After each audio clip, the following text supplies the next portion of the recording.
Okay, Reverend Rouse, this is Akil Rose of Clergy for Minority Youth Matters. And Reverend Rouse, you've been a very, very proactive minister in New York, and in terms of not only just in the streets and doing your work, but also in the theological seminaries and teaching and about various forms of theology. And I know that you preach in terms of God being a verb and for like being action oriented, not just being one just to sit up and just do some preaching. And I want to ask you, what do you feel that is how the clergy can play a role in boosting the economical foundation of the black community? Can you just give us a couple ideas on that, or maybe what your opinion is on that, how the clergy can be more progressive in helping us empower ourselves economically? Economically, first of all, we need to correct the myth. When we deal with economics, we're dealing with more than dollars and cents. It's more than about the money in itself. Economic development ought to start with ideas that are relevant to the African American community, and then the community where people of color may be existing in and of itself, whether it's here in the United States of America or other parts of the world. And then when we look into that cultural situation and began to talk about how growth can take place, the next thing is to take the idea and build relationship. Relationship building becomes important because economic growth does not take place with the single person of his or herself. If that was the case, then we would not need anybody, and we would not have to talk about economic development. A person could just go take what they have and then build upon that.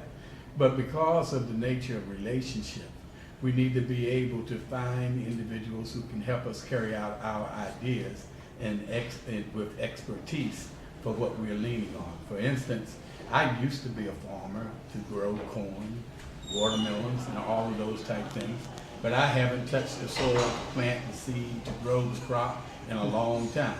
But others are very much experts at that now, and I've become an expert at that which I do, but I lean back on them for that which is necessary to grow the crops that are necessary to harvest, and through that we have other means in which we can have fair share among each other. So through those relationships, we begin each to operate out of our expertise, and therefore through that expertise, we begin to bring forth the produce that's necessary to help each other grow. And then we have to remember fair share. Out of relationships, we want fair share. We're hearing today that too many people are misrepresenting either themselves or misrepresenting what is necessary to help other human beings in this world. We want to clear out the deceptions, bring in integrity and honesty, that individuals will cooperate with one another, and then we will see better results happen among all people. And then specifically right now, for those who have been at a disadvantage, we need to look at what will bring in the opportunity for them to advance. The NAACP, of course, has been historically real good at that for the African American community. It has worked the works to see what the economic power of existence was from those who already have economic means, and then looked at ways in which we could work to help those who have not to have, and not forget about those who have not, though, when we have. When we reach back and help one another as we have been helped up, then we have a better opportunity for success. Mm-hmm. Now, having said that, once we have all of those relationships in the right place, we have to be able to access capital. One of the things that's happening within the African American community right now is that we have gone away from principles that have worked. I think that we ought to go back to the ideology of a Marcus Garvey. We ought to pick up on the theology and sociology of a Martin Luther King Jr. and merge them in with the principles of a Leon Sullivan. And then when we bring all of that together, we'll learn how to access the capital that is available to us through either the major banks or other subsidiaries that are in existence there. And then let us not forget what Martin Luther King Jr. really held out before us, and actually Adam Clayton Powell Alvin Clayton Powell Jr. did also. That's right. The church. The church is a good resource place where we can go, and that had helped us in the future, in the past, and can help us in the future. Because through the church we can start our own credit union.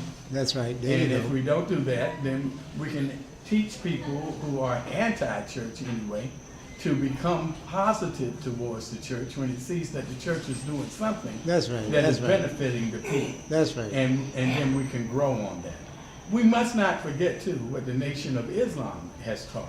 The Nation of Islam has always told us not to depend on individuals to say we can pull ourselves up by our own bootstraps when we don't have boots. That's right. That's Let's right. go ahead and get the boots. Let's go ahead and get our own strings to put up there to tie our boots together.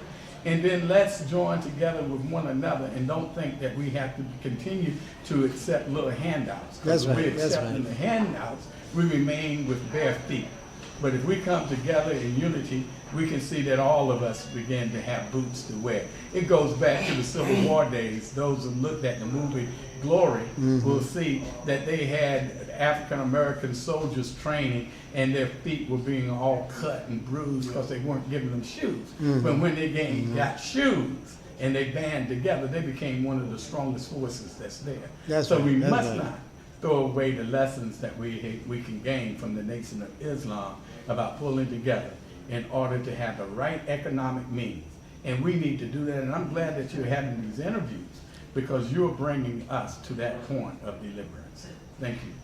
Well, thank you so much, Reverend Rouse. I think you hit on some very, very critical points in terms of the church being instrumental and also being a center for an economical hub. I think we should start understanding that spirituality is a reality, but spirituality has a counterpart, which is the material. It is not one without the other. And we definitely have to take care of our material needs. And thank you so much for making that comment. And we will be talking to you again because we're going to make sure that we form collaborations, and we're going to ask the ministers to start being more aggressive in pushing that message, not only pushing that message, but utilizing their church as a model for others to see and emulate. Thank you so much. Thank you. Yes, sir. Peace and success. Amen.